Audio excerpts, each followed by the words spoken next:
Meet the editors. മുന്നൊരുക്കം പാളിയോ എന്നാണ് ചോദ്യം.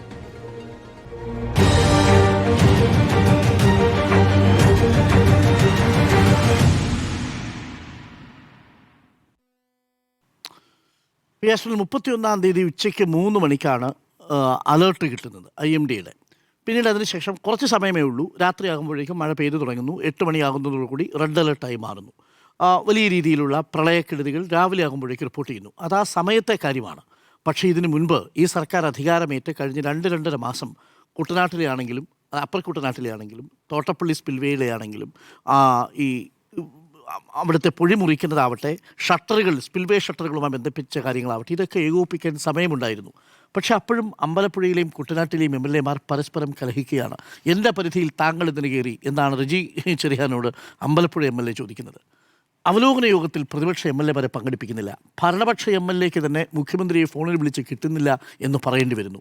അപ്പോൾ ഈ വെള്ളം ഇറങ്ങിത്തുടങ്ങിയെങ്കിലും സർക്കാരിനെതിരെയുള്ള ആരോപണങ്ങൾ ഉയരുകയാണോ? നമുക്ക് ഈ സർക്കാർ അധികാരത്തിലെത്തിയിട്ട് 3 മാസത്തോളം ആകുന്നേ ഉള്ളൂവെങ്കിൽ പോലും ഇത് രണ്ടാമത്തെ വലിയ ദുരന്തമാണ്. നമ്മൾ ആദ്യത്തെ ദുരന്തം കണ്ടത് മേപ്പാടിയിലാണ്. അവിടെ കള്ളാടിയിൽ വലിയ മണ്ണിടിച്ചിലുണ്ടായി, നിരവധി പേർ മരിച്ചു. വലിയ ദുരന്തമാണ് ഉണ്ടായത്. അപ്പോൾ അസാധാരണമായ മഴയ്ക്ക് സാധ്യതയുണ്ട്, അസാധാരണമായ പ്രകൃതി ദുരന്തത്തിന് സാധ്യതയുണ്ട് എന്നതിൻ്റെ സൂചന അന്ന് തന്നെ ഉണ്ടായിരുന്നു. സ്വാഭാവികമായും ഒരു ദുരന്തം മുന്നിൽ കണ്ടിട്ടുണ്ടെങ്കിൽ അതിനുശേഷമുള്ള സമയത്ത് കാലവർഷം ശക്തിപ്പെടാൻ സാധ്യതയുണ്ടാകാം. ഒരുപക്ഷെ അതുപോലെ ക്ലൗഡ് ബേസ്റ്റുകൾ ഉണ്ടാകാനുള്ള സാധ്യതയുണ്ട്. അതൊക്കെ മുന്നിൽ കണ്ടുകൊണ്ട് ഒരു മുന്നൊരുക്കം ഈ സർക്കാർ നടത്തേണ്ടതായിരുന്നു. പക്ഷേ അങ്ങനെ ഒരു മുന്നൊരുക്കം ഉണ്ടായേ ഇല്ല എന്നതാണ്. ജൂലൈ 31 കനത്ത മഴയ്ക്ക് സാധ്യതയുണ്ട് എന്നത് സംബന്ധിച്ച് കാലാവസ്ഥാ നിരീക്ഷണ കേന്ദ്രത്തിൻ്റെ കൃത്യമായ മുന്നറിയിപ്പ് സർക്കാരിന് ലഭിച്ചിട്ടും യാതൊരു മുന്നൊരുക്കവും നടത്തിയില്ല. 2-3 ദിവസം താമസിച്ചു എന്നതാണ്. നമുക്ക് ഇവിടെ ഈ സർക്കാരിൻ്റെ ഒരു സമീപനം നമ്മൾ പരിശോധിച്ചാൽ ആരാണ് ഈ ദുരന്ത നിവാരണത്തിന് നേതൃത്വം നൽകേണ്ടത്? അത് റവന്യൂ വകുപ്പാണ്, അല്ലേ? റവന്യൂ വകുപ്പാണ് സംസ്ഥാനത്തൊരു ദുരന്തമുണ്ടായാൽ അതിന് നേതൃത്വം നൽകേണ്ടത്. സംസ്ഥാന ദുരന്ത നിവാരണ അതോറിറ്റി എന്ന് പറയുന്ന സംവിധാനം തന്നെ പ്രവർത്തിക്കുന്നത് ആരുടെ കീഴിലാണ്? റവന്യൂ വകുപ്പിൻ്റെ കീഴിലാണ്. ആ റവന്യൂ വകുപ്പിനൊരു സ്ഥിരം സെക്രട്ടറി ഉണ്ടോ കേരളത്തിൽ? ആ റവന്യൂ വകുപ്പിന് കേരളത്തിലൊരു സ്ഥിരം സെക്രട്ടറി ഇല്ല. ഇന്ന് കഴിഞ്ഞ ജൂലൈ 20 റവന്യൂ വകുപ്പ് സെക്രട്ടറി ആയിരുന്ന ജീവൻ ബാബു കേന്ദ്ര കായിക മന്ത്രാലയത്തിലേക്ക് ഡെപ്യൂട്ടേഷനിൽ പോയി. അതിനുശേഷം അവിടെ ഒരു സ്ഥിരം സെക്രട്ടറിയെ നിയമിച്ചിട്ടില്ല. അവിടെ ഇപ്പോൾ കെ ബിജു IAS അധിക ചുമതലയാണ്. അദ്ദേഹം വനം വകുപ്പ് സെക്രട്ടറിയാണ്, പൊതുഭരണ വകുപ്പിൻ്റെ സെക്രട്ടറിയാണ്, നൈപുണ്യ വികസന വകുപ്പിൻ്റെ സെക്രട്ടറിയാണ്, കശുവണ്ടി വികസന വകുപ്പിൻ്റെ സെക്രട്ടറിയാണ്. ഇത്രയും വകുപ്പുകളുടെ ചുമതല വഹിക്കുന്ന ഒരു സെക്രട്ടറിയാണ് ഇപ്പോൾ ഈ സർക്കാർ റവന്യൂ വകുപ്പിൻ്റെ അധിക ചുമതല നൽകുന്നത്. ഒരു ദുരന്തമുണ്ടായിക്കഴിഞ്ഞാൽ സ്വാഭാവികമായിട്ടും 500, 600, 700, 800 ഫയലുകൾ വരും ഒരു റവന്യൂ വകുപ്പ് സെക്രട്ടറിയുടെ മുന്നിൽ. അതായത് ഒരുപക്ഷെ 1000 ഫയലുകൾ വരെ വരും. അദ്ദേഹം ഒരു ദിവസം ഒപ്പിടേണ്ട ഫയലുകൾ. അത്രയും തിരക്കുള്ള ഒരു സെക്രട്ടറിയെ സ്ഥിരം സെക്രട്ടറിയെ നിയമിക്കാൻ ഈ സർക്കാർ ഒരു തീരുമാനവും ഇതുവരെ എടുത്തിട്ടില്ല എന്നതാണ്. ഇനി രണ്ടാമത്തേത്, ദുരന്ത നിവാരണ അതോറിറ്റി ഉണ്ടല്ലോ, സംസ്ഥാന ദുരന്ത നിവാരണ അതോറിറ്റി. സാധാരണ റവന്യൂ വകുപ്പിൻ്റെ സെക്രട്ടറി തന്നെയാണ് ഈ SDRFൻ്റെയും സെക്രട്ടറിയായി വരിക. ഈ SDRFനും സെക്രട്ടറി ഉണ്ടായിരുന്നില്ല. അതായത് ഇദ്ദേഹം സ്ഥലം മാറിപ്പോയപ്പോൾ അതിൻ്റെയും മേൽനോട്ടം ആർക്കും നൽകിയിരുന്നില്ല. അങ്ങനെ ഈ ദുരന്തമുണ്ടായ ശേഷം ജൂലൈ 31 വലിയ മഴയുണ്ടാവുകയും പിന്നീട് ഈ റാന്നിയിലും മറ്റ് പ്രദേശങ്ങളിലുമൊക്കെ തന്നെ ഫ്ലഡ് ഉണ്ടാവുകയും ജനങ്ങൾ ദുരിതത്തിലാവുകയും ചെയ്ത ശേഷം 3 അല്ല, ഓഗസ്റ്റ് 4 22 മണിക്കൂറിന് മുൻപ് മാത്രമാണ് അഞ്ജന IAS അധിക ചുമതല നൽകുന്നത്. അവരും മറ്റ് ടൂറിസം വകുപ്പ് സെക്രട്ടറിയാണ്, ഡയറക്ടറാണ്. അപ്പോൾ അധിക ചുമതല നൽകുകയാണ് ഈ സർക്കാർ. നിങ്ങൾ ആലോചിച്ച് നോക്കൂ, ഈ നമ്മുടെ നാട്ടിലൊരു ദുരന്തം ഉണ്ടാവുകയാണ്. ആ ദുരന്തം നേരിടുന്ന ജനങ്ങൾക്ക് മുന്നിൽ അവർക്കതിന് പരിഹാരം നൽകേണ്ട, പരിഹാരം വേഗത്തിലാക്കേണ്ട ഉദ്യോഗസ്ഥർ, അതിൻ്റെ ഉന്നത ഉദ്യോഗസ്ഥരെ നിയമിക്കാൻ ഈ സർക്കാർ തയ്യാറായിട്ടില്ല എന്നുള്ളതാണ്. എത്രത്തോളം വലിയ വീഴ്ചയാണെന്ന് ആലോചിച്ച് നോക്കൂ. റവന്യൂ വകുപ്പിന് സെക്രട്ടറി ഇല്ല. ഇന്നലെയാണല്ലോ ഏറ്റവും ഒടുവിൽ വലിയ വിമർശനങ്ങൾക്കൊടുവിലാണ് മുഖ്യമന്ത്രി VD സതീശൻ ഒരു അവലോകന യോഗം ഇന്നലെ വിളിച്ചത്. ആ യോഗത്തിൽ റവന്യൂ മന്ത്രി പങ്കെടുത്തിട്ടില്ല. അപ്പോൾ നോക്കി, ഈ സർക്കാരിൻ്റെ കൂട്ടുത്തരവാദിത്വം, ഈ സർക്കാരിൻ്റെ ഏകോപനത്തിൽ വരുന്ന വീഴ്ചകൾ, ഇങ്ങനെ തുടങ്ങി നമ്മൾ പരിശോധിച്ചാൽ ഒരുപാട് കാര്യങ്ങൾ ചൂണ്ടിക്കാണിക്കാൻ കഴിയും. അതുപോലെ തന്നെ ഈ സംസ്ഥാനത്ത് ഏതാണ്ട് 6 ഡാമുകൾ മുന്നറിയിപ്പില്ലാതെ തുറക്കാൻ കഴിയും. അതിൽ 2 അണക്കെട്ടുകൾ 2 ഡാമുകളുള്ളത് പത്തനംതിട്ട ജില്ലയിലാണ്. ഒന്ന് മൂഴിയാറും മണിയാറും. പക്ഷേ ഈ ഡാമുകൾ തുറക്കണമെങ്കിൽ തന്നെ 1 മണിക്കൂർ മുമ്പ് ഷോർട്ട് നോട്ടീസ് മുന്നറിയിപ്പ് നൽകിയാൽ മതി. സർക്കാരിന് ഇവിടെ ശക്തമായ മഴയുണ്ടെന്നും അവിടെ അണക്കെട്ട് തുറക്കേണ്ടി വരുമെന്നും മുന്നറിയിപ്പ് കൃത്യമായി ലഭിച്ചിട്ടും ഇതുമായി ബന്ധപ്പെട്ട് ആ പ്രദേശത്തുള്ള ജനങ്ങൾക്ക് കൃത്യമായ ഒരു അറിയിപ്പ് നൽകാൻ ഈ സർക്കാർ ഒരു നടപടിയും സ്വീകരിച്ചില്ല.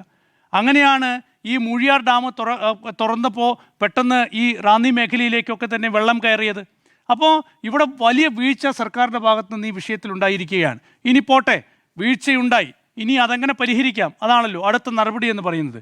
ഇനി ദുരിതാശ്വാസ ക്യാമ്പുകളിലേക്ക് പോകാം. ഏതാണ്ട് 18,000-ലധികം ദുരിതാശ്വാസ ക്യാമ്പുകളാണ് ഈ ദുരന്തമുണ്ടായതിനു ശേഷം ഇപ്പോൾ കോട്ടയത്തും പത്തനംതിട്ടയിലും ഒക്കെ തന്നെ വെള്ളം കയറിയതിനെ തുടർന്ന് വീടുകൾ വെള്ളത്തിൽ മുങ്ങിയതിനെ തുടർന്ന് തുറന്നത്. ഏതാണ്ട് 18,000-ലധികം ആളുകൾ 18,434 പേർ, 418 ദുരിതാശ്വാസ ക്യാമ്പുകൾ, ക്ഷമിക്കണം. അപ്പോൾ 418 ദുരിതാശ്വാസ ക്യാമ്പുകൾ തുറന്നു. അതിൽ 18,434 പേരുണ്ട്.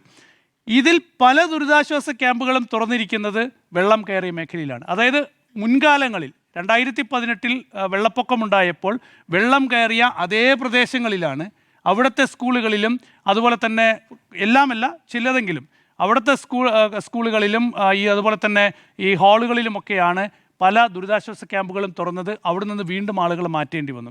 ഇത്തരത്തിലൊരു ആസൂത്രണത്തിൽ ജില്ലാ ഭരണകൂടത്തിൻ്റെ ഭാഗത്തു നിന്ന്, പ്രാദേശിക ഭരണകൂടത്തിൻ്റെ ഭാഗത്തു നിന്ന് വലിയ വീഴ്ച പലയിടങ്ങളിലും ഉണ്ടായി എന്നുള്ളതാണ്. അപ്പം ദുരിതാശ്വാസ ക്യാമ്പുകൾ ഇനി ഭക്ഷണം എത്തിക്കുന്ന കാര്യത്തിലായിക്കോട്ടെ, അതിൽ ഏറ്റവും ഒടുവിൽ നമ്മൾ ഇന്ന് നമ്മുടെ ചാനലല്ലേ അത് പുറത്തു കൊണ്ടുവന്നത്, നമ്മുടെ റിപ്പോർട്ടർ അഖിലല്ലേ അത് റിപ്പോർട്ട് ചെയ്തത്. ഒരു ദുരിതാശ്വാസ ക്യാമ്പിൽ കഴിഞ്ഞ രാത്രി മുതൽ ഏതാണ്ട് ഇന്ന് ഉച്ചയ്ക്ക് 2:30 മണിക്ക് അല്ലേ 2:30 മണിക്കാണ് ഇന്ന് ഉച്ചയ്ക്ക് 2:30 മണിക്കാണ് അവർക്ക് ആദ്യമായി ആ ദുരിതാശ്വാസ ക്യാമ്പിൽ ഭക്ഷണം കിട്ടുന്നത്. അവിടെ 150 ആളുകളുണ്ടായിരുന്നു. 150 ആളുകൾ, പായിപ്പാട് 1-ാം വാർഡിൽ നിന്നുള്ള 150 ആളുകളെ അവിടെ നിന്ന് ഒഴിപ്പിച്ച് ആ ദുരിതാശ്വാസ ക്യാമ്പിൽ ചങ്ങനാശ്ശേരിയിലെ ടൗൺ ഗവൺമെൻറ് LP സ്കൂളിൽ കൊണ്ടുവന്ന് പാർപ്പിച്ച 150ഓളം മനുഷ്യർ. അവിടെ കുട്ടികളുണ്ടായിരുന്നു, സ്ത്രീകളുണ്ടായിരുന്നു, വയോധികരുണ്ടായിരുന്നു, കിടപ്പ് രോഗികളുണ്ടായിരുന്നു. അവർക്ക് ഭക്ഷണം എത്തിച്ചില്ല എന്നതാണ്. അവരോട് ഭക്ഷണം കഴിക്കാൻ അടുത്ത ക്യാമ്പിൽ പോകാൻ പറഞ്ഞു. അപ്പോൾ അടുത്ത ക്യാമ്പിൽ പോകുന്നതിനുള്ളൊരു പരിമിതി അവർ പറഞ്ഞത്, ഒരു ക്യാമ്പ് എന്ന് പറഞ്ഞാൽ ആ ക്യാമ്പിലുള്ള എല്ലാവരും ചേർന്ന് ഭക്ഷണം ഉണ്ടാക്കും. അപ്പോൾ അവിടുത്തെ ക്യാമ്പിൽ ആളുകൾ ചേർന്ന് അവർക്കുള്ള ഭക്ഷണം ഉണ്ടാക്കലാണ് പതിവ്. അപ്പോൾ മറ്റൊരു ക്യാമ്പിൽ നിന്ന് ആളുകൾ പെട്ടെന്ന് ഇവിടേക്ക് വന്നു കഴിഞ്ഞാൽ അത് ഈ ഉള്ള ക്യാമ്പിൽ ഭക്ഷണം ഉണ്ടാക്കി കഴിക്കുന്നവർക്ക് ബുദ്ധിമുട്ടാകും. അതായിരുന്നു അവരുടെ പ്രശ്നം.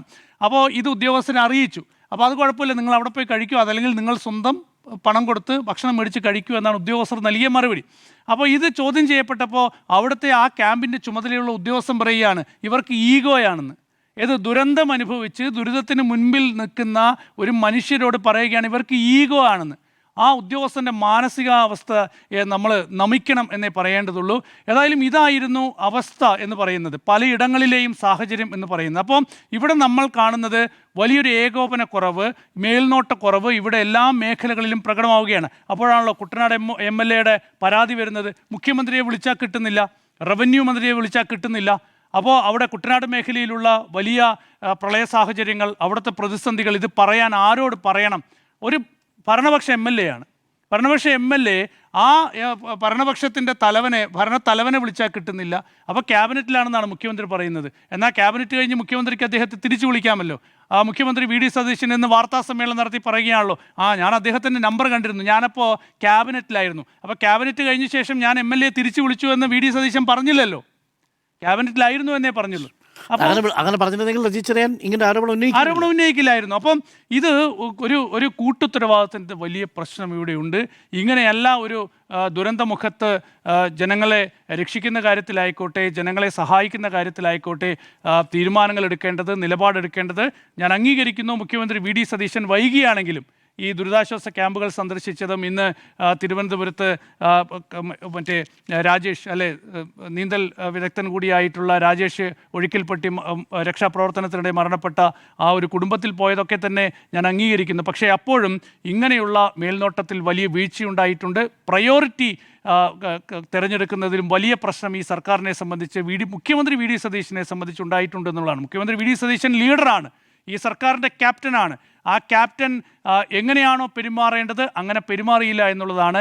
അതാണ് മുഖ്യമന്ത്രി വി ഡി സതീശൻ ജനങ്ങൾ ദുരിതം അനുഭവിക്കുമ്പോൾ കാണാതായ മനുഷ്യർക്ക് വേണ്ടി തെരച്ചിൽ നടക്കുമ്പോൾ മുഖ്യമന്ത്രി വി ഡി സതീശൻ ജ്വല്ലറി ഉദ്ഘാടനം ചെയ്യാൻ പോയപ്പോൾ വിമർശിക്കപ്പെട്ടത്. അദ്ദേഹം സ്വകാര്യ കോഫി ഷോപ്പ് അത് കോഫി ബൈ മീ എന്നുള്ളൊരു ഒരു ഇൻവെസ്റ്റർ കമ്പനിയാണ് അല്ലേ? അതെ, ഒരു സ്റ്റാർട്ടപ്പ് ക്രൗഡ് ഫണ്ടിങ് ഒരു സ്റ്റാർട്ടപ്പാണ്. ആ ഒരു സ്റ്റാർട്ടപ്പ് കമ്പനി ഉദ്ഘാടനം ചെയ്യാൻ പോയപ്പോൾ വിമർശിക്കപ്പെട്ടത്.